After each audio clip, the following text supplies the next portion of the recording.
Good morning. It's Viewpoint as Judy Busby and the old codger Bill Gossett.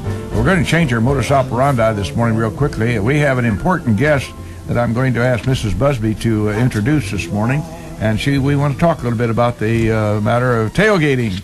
So we'll explain that. Go right ahead and introduce our guest, Mrs. Busby. Oh, okay. Heather Combs is with the United Way, and we're going to be talking about tailgating for our community, the event that will take place on Saturday the 15th of October on behalf of the United Way. Heather, good morning. Hi, Judy and Bill. Thank you so much for having me on this morning. Well, we're happy to have you as a guest this morning. Let's tell us a little bit about tailgating for our community, the United Way. Well, we're really excited about this. On behalf of the United Way of Logan County, we are going to do our campaign kickoff this Saturday evening. It is called Tailgating for Our Community, and it's going to be lots of fun, and everybody is invited. We are going to be having food, which will be kind of a stadium theme, so we're looking at like hot dogs and nachos and stuff, super casual. We're going to have a silent auction, but then also we're going to have some entertainment, so we're looking at a comedian and then also some music from a DJ.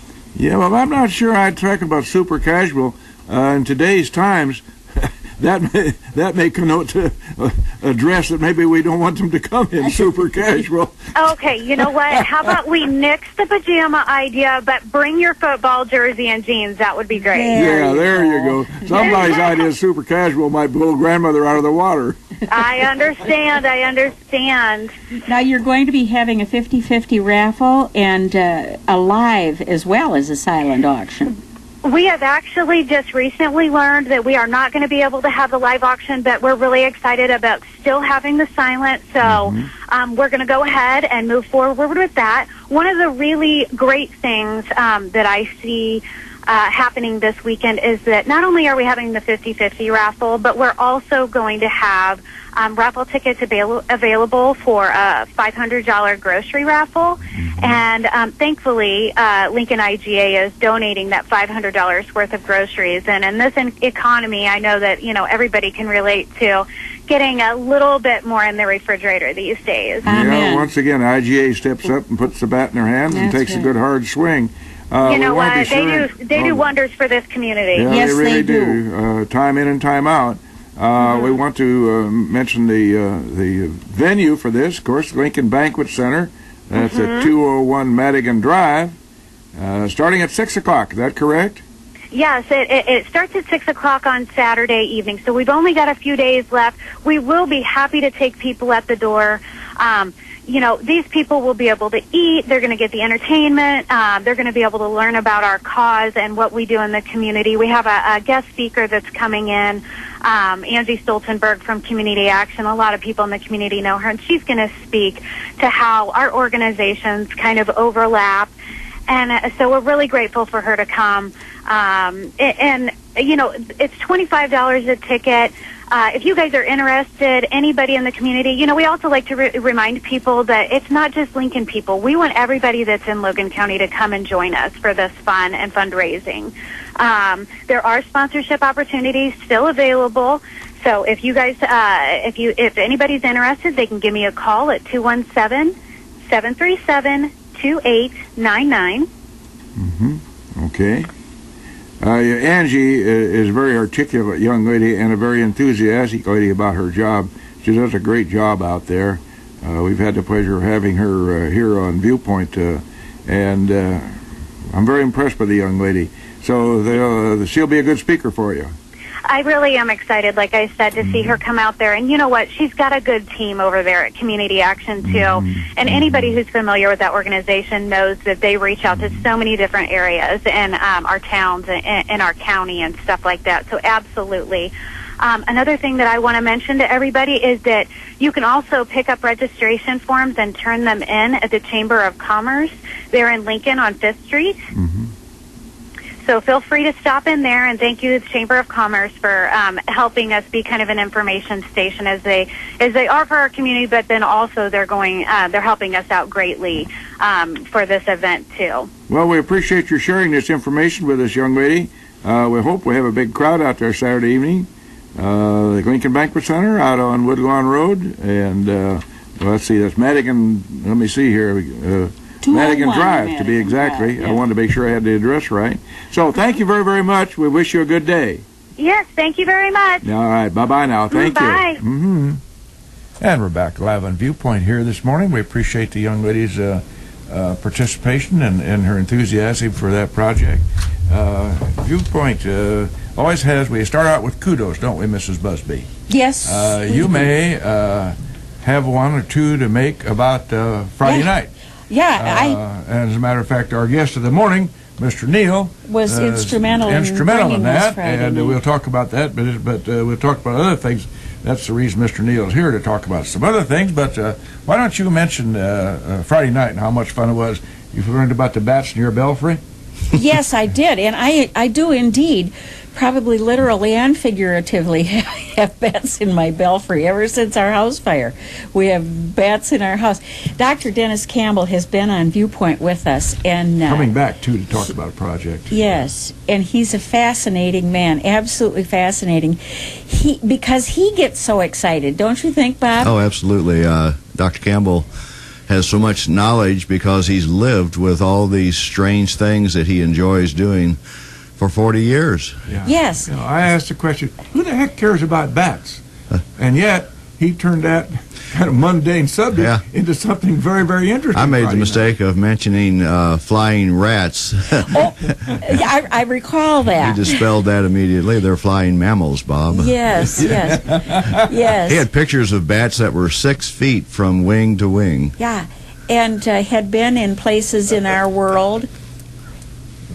He's very enthusiastic. We might tell people where the bats were Friday night.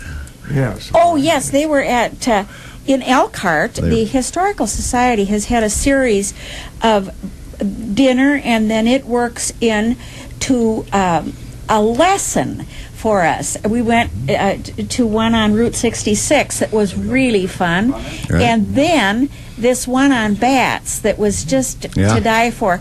And Dennis has been all over the world. Yeah, he's got a PhD from the University of Australia or someplace like that. Yeah, yes, he's Australian, I think. Isn't no, he's he, Texas. Actually? He's Texan? He's a Texas Ranger fan, so he's still in the playoffs.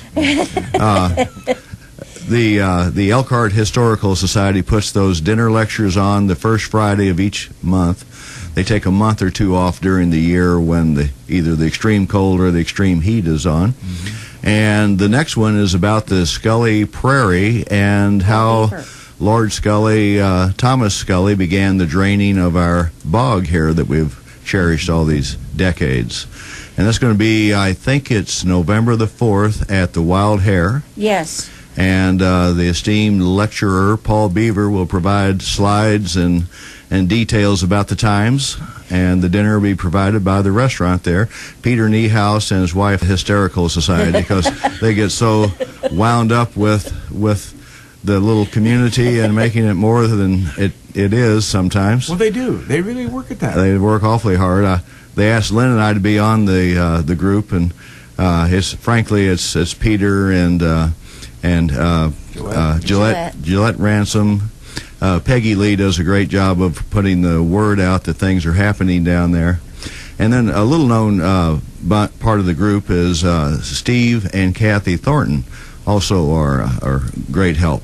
Yeah, well, that's great. It's just a small group of people, but you put on a very, very entertaining They get 50 evening. to 60 people every session. Enjoy it. Yeah, it's wonderful.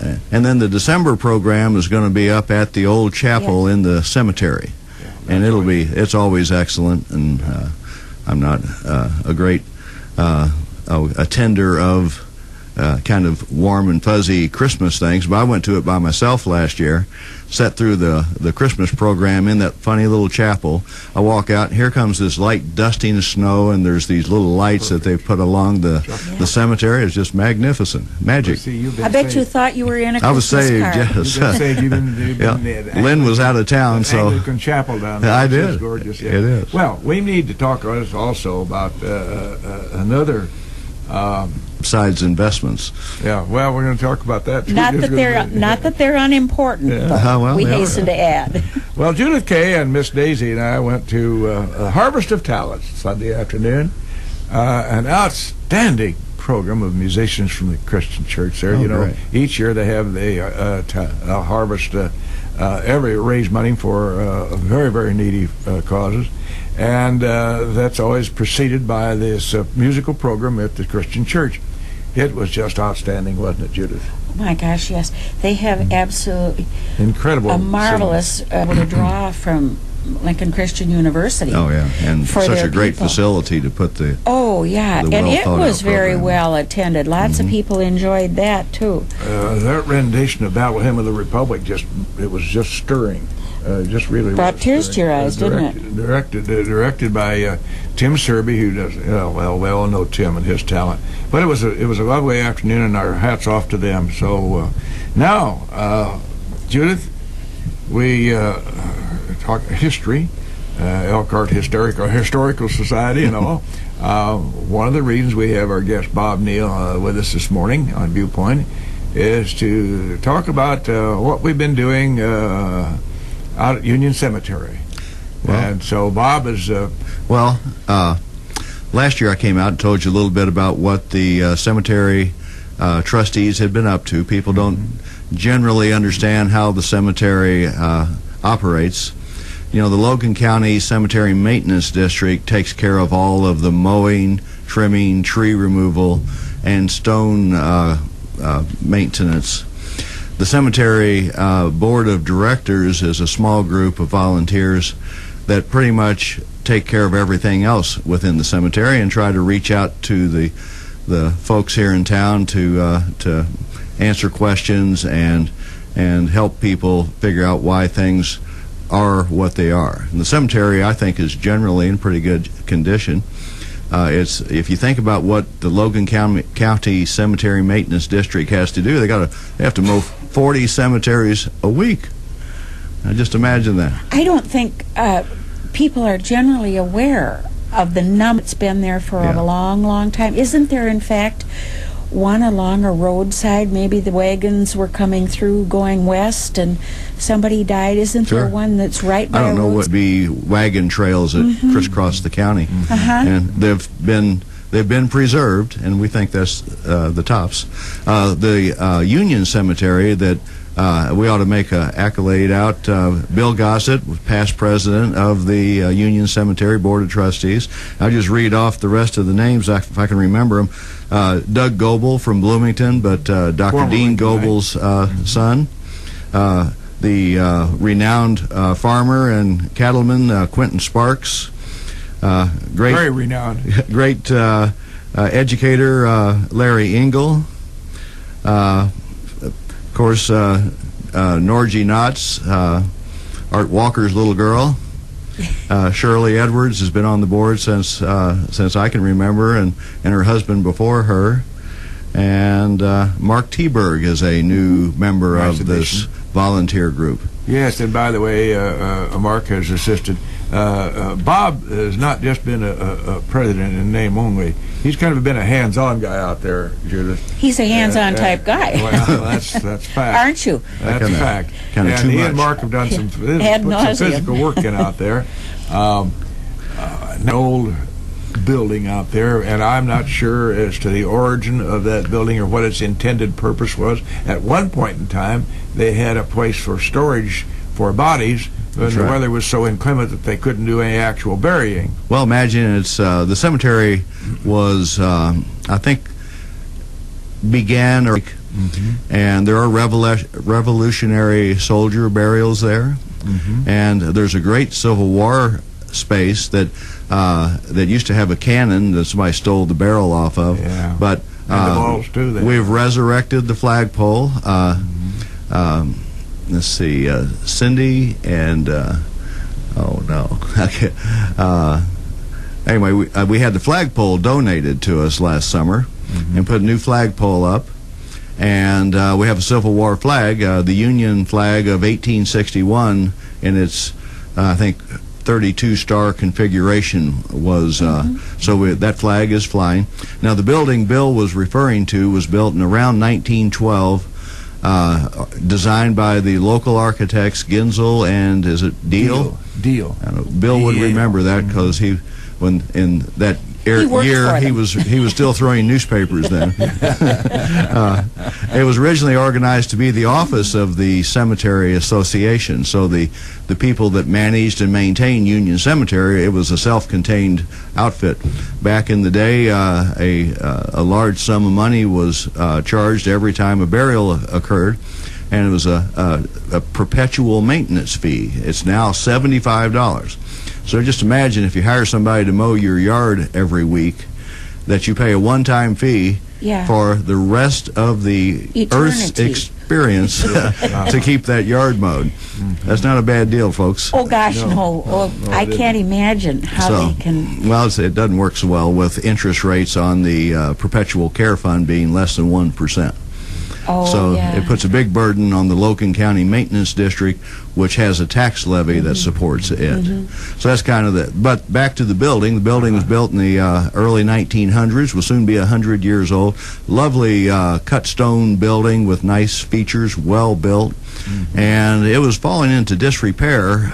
We found that the roof had some issues. There were problems in the attic. There were trees overhanging the building that kept it continually wet. Windows that were in poor condition. So, like all good trustees, we went out and begged for money. There you go. And the Woods Foundation stepped up. The Woods Foundation stepped up and hit a home run. We went to their foundation board and said, here's our plan. Can you help us? And they said, you give us some matching money and we'll carry most of the load. And they did just that. We got a new roof put on about 3 years ago. Year before last, we got the office half of the building completely renovated and back to an office. We got a nice roll-top desk that looks period correct.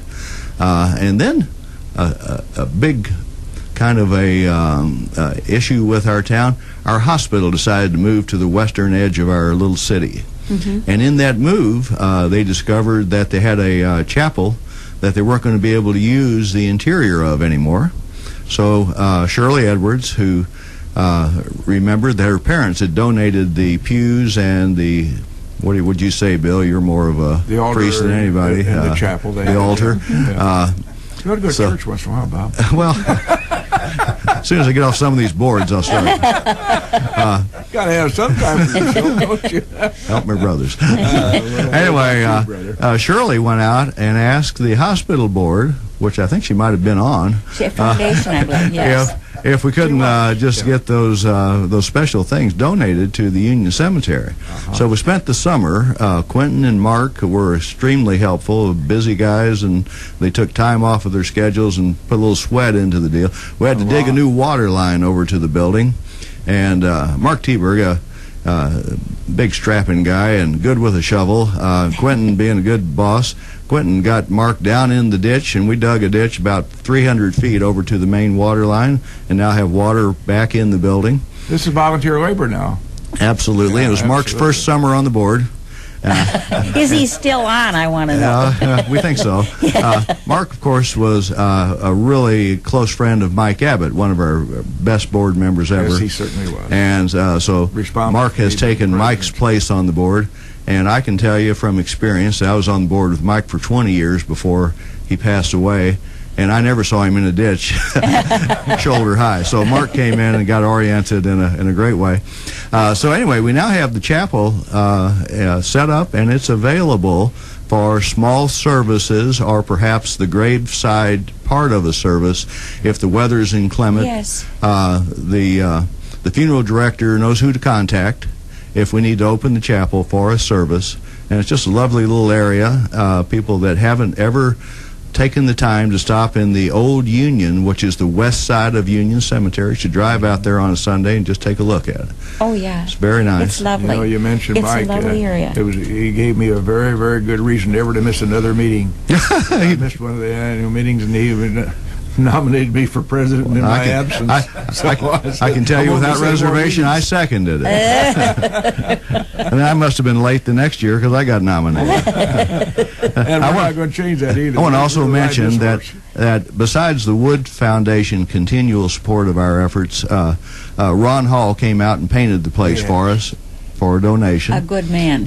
We had several private donors step up to the plate and kind of fill in where the Woods Foundation stopped, and we're very grateful to that. And if any of our friends are listening or have loved ones out at Union Cemetery and want to become part of our group or just donate to our effort, with the kind of people we've got on this group. Money, that's true. Bill was very instrumental in finding some friends of the cemetery. So, and we would also mention that the building could be available for a small, like a genealogical society meeting or a family meeting. Perhaps a loved one has died, but the family doesn't live here in town. 4 or 5 parts of the family get together. They don't have any place to go to talk about Aunt Sarah, who has passed away. So if they want to use this building, they can contact the funeral director. Remember, the funeral director contacts Bill or me or Doug or Quentin or Shirley or somebody. We all have keys, folks. Yeah. I would like to really mention in a serious vein that your board, Bob, is all really very, very interested in serving and doing what we really need to do to preserve and look forward as far as the future is concerned. I think everybody takes it seriously, yes. And they're really ready to work. It's an active board, and we're very fortunate to have every one of them show up at every meeting. We rarely have a miss. We ought to mention, too, Britta Harris is kind of not active, but a past very active director of that board. And if you see a tree that looks particularly well placed, it's because Britta and Dean Goebel probably dug the hole to place the tree. Yeah, thank you for mentioning that. Which brings to mind the little triangular, what we call New Union, the little triangular spot there between Old Union and That's right. Union on the east side of 55, Old 66, I mean. And I remember going with Dean over around Champaign, Urbana. We got a whole bunch of trees and came back and planted them. And I see J. Frank Fickert, among others, out there watering them one way. But the reason I mention that is that particular area is designed for no above-ground markers, and it's a lovely area, and I've been frankly a little disappointed that it hasn't been better taken advantage of. Well, I think that's where Lynn, the yard guy, would hate to put a big rock in the way of somebody that has to mow my yard, a nice spot for future burials. And it's where the gas station used to be on Route 66, isn't it, Bill? Yes, that's correct, yeah. Do you remember the electric car business that was there? Yeah. Was that a little ahead of its time, maybe? Yeah, but I remember that it was there. But goes around, comes around, doesn't it? That area, it splits off as you come down, what they call that, Lincoln Parkway now, I guess. Going down south on I think it's old Route 66 now. Old 66. And when you split off there to go to Old Cemetery, then you keep on going down the hill, and it's between that area there, just in front of Holy Cross. That's right. Cemetery. And it's there for use, and my goodness, we got a lot of room for burial sites on that. That's right. And it can look very nice with everything underground as far as stones and so forth are concerned. Well, back in the probably 20s, there was a mausoleum burial site. Just on your right as you went in there. That was, I'm not sure about this, but it might have been a for-profit enterprise. Uh-huh. Do you remember anything about that, Bill? All our kids. I bet. Oh, yeah. Word there. I would judge that building 20 feet wide, or maybe not quite 20. Yeah. Made of marble and nice made of marble, and finishes. Of course, it was the doors were sealed. But as kids, kids being kids, they always wondered what's in there. Well, it was a bunch of caskets in there. We'll talk a little bit about the future of what's next on our enterprise. Yes. I hate to keep referring to Mr. Gossett as a man of the past, but he has a long line of of things he's done and been to. Do you remember the interurban bill? I do. Well, the interurban track used to run right past the cemetery, and there was a little bit of an interurban station right in the cemetery grounds. That was not the interurban per se. Okay. It was rather the streetcar service Just the as opposed streetcar. to the interurban. Okay. And it went out in those days way back to the Chautauqua grounds, which is now the park out there. So the cemetery was just a stop on the way That's to the correct. Chautauqua. And there was a little shelter there for folks to stand and wait for the not ceramic, clay tile roof. Yeah, clay. That's red clay. original to the building. Years used it for maintenance past 50 or 60 years. And there's really nothing in it now. So I think we'll turn our sights after I resign as president this year, or well, next year, and see who we drag out of the group to be president next year. Or maybe somebody from town will come out and volunteer to be on this group. Yeah, I think we ought to sincerely. We would certainly welcome their input, wouldn't we? Well, let's talk about the annual meeting for a couple of seconds. All right. Every May, and is generally the third Thursday or the second Thursday in May. Some of our members have to plan, and so it depends on the season, but sometime in May there will be an annual meeting, and the public is always invited, and we try to fill up the little building with friends and discuss things that are going right and not so right on the cemetery grounds. Yeah, it's not a close number of issues, and I think the by the way, if anybody has any questions or comments about Union Cemetery, 648-5510 would be the number to call. It might be well to point out that we do have a lot of room for expansion to the east, behind the old, what we used to call the old state school, the Lincoln Developmental Center.